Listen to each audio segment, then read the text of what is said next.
Morning on a lovely, lovely day 5. Today I go to Dover. It's about 30 kilometers. But before I do that, let's talk about yesterday.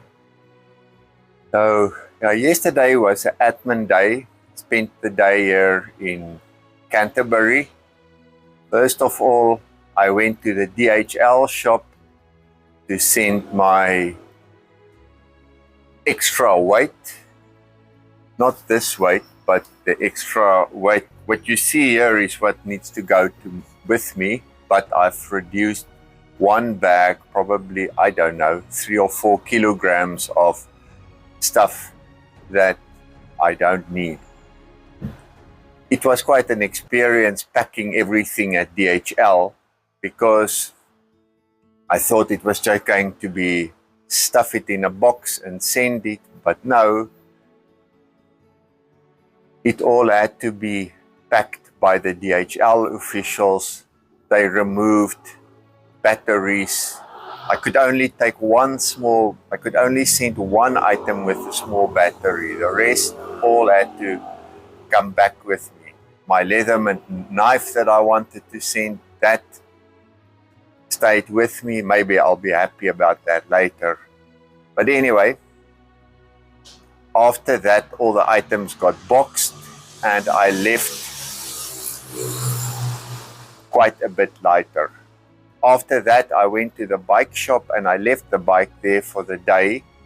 And the normal thing that happens at the bike shop is that everyone's like, we can't help you today, we are just absolutely full. But after I told them that I'm a pilgrim and I'm on my way to Rome, they sort of squeezed me in. So, as it happened, the pannier or the rack of my bicycle was absolutely loose and they tied that up. I couldn't use 2 of my side gears because the way the bicycle was made, I guess, I don't know, but the biggest gears couldn't work, so maybe that contributed to the tiredness of the last 2 or 3 days, because I just couldn't get a low gear and had to slog up every big hill or push up.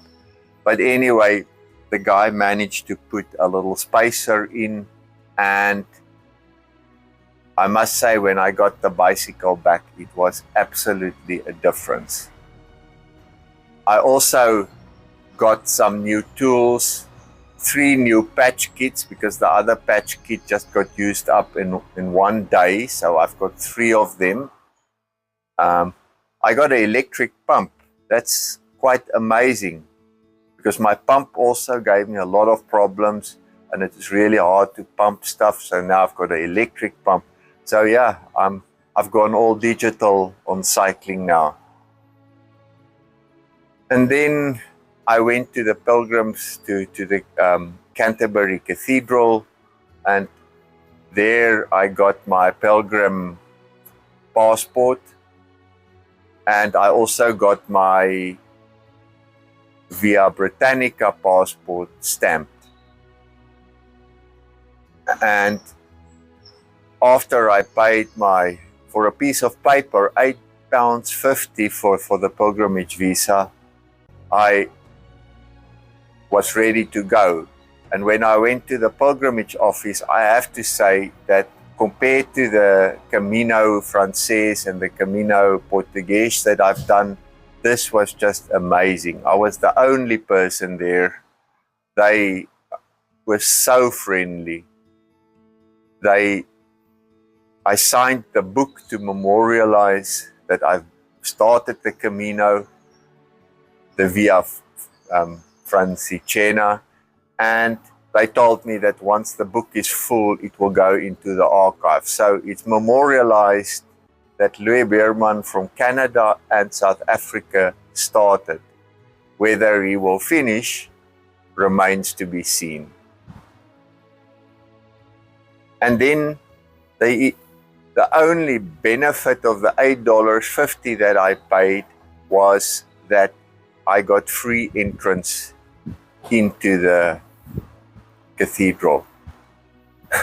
So instead of paying $19, it was $8.50. So maybe that's a tip for anybody who wants to go in for cheaper, is get the Camino or the pilgrimage passport. Whilst I'm at it, the pilgrimage passport is important. You have to stamp it every day, at least once a day at a church or at your accommodation.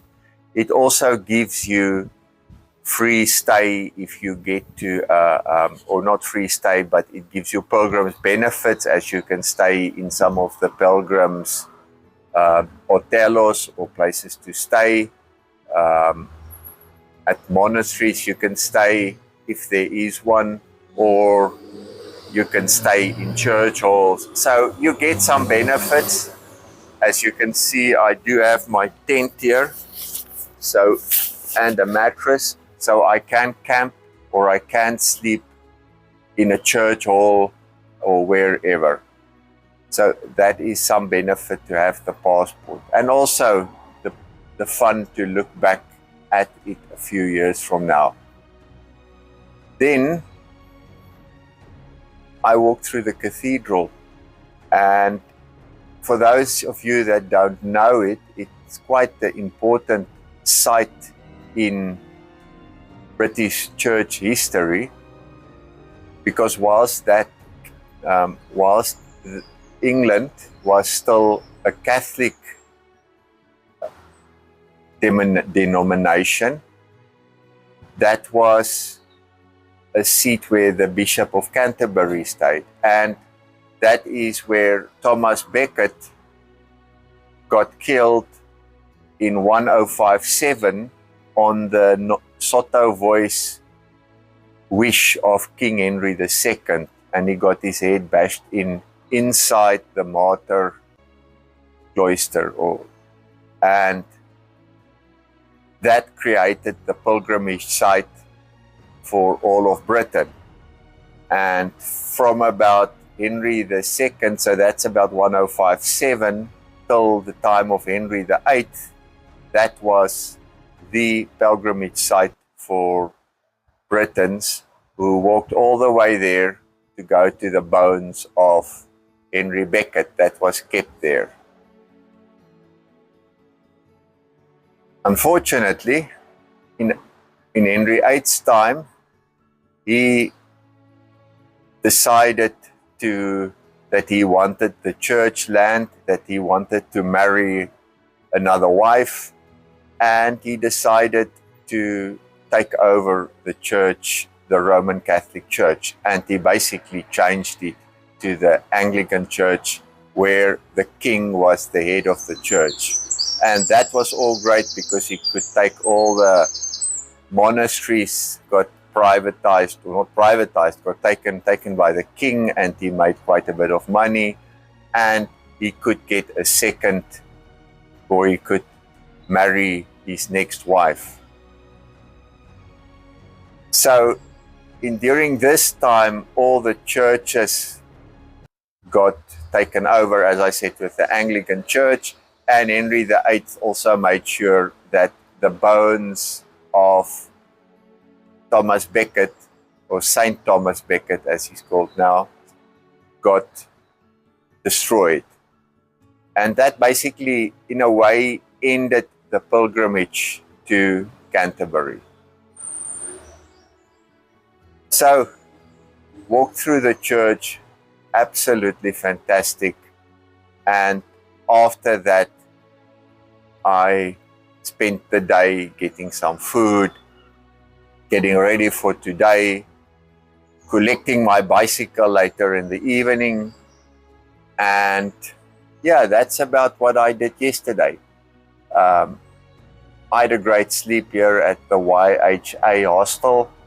I slept in a 4-bedroom dorm last night was with a roofer. Great guy, lot of interesting stories. I have some pictures that I've put in that we will put on the camera roll.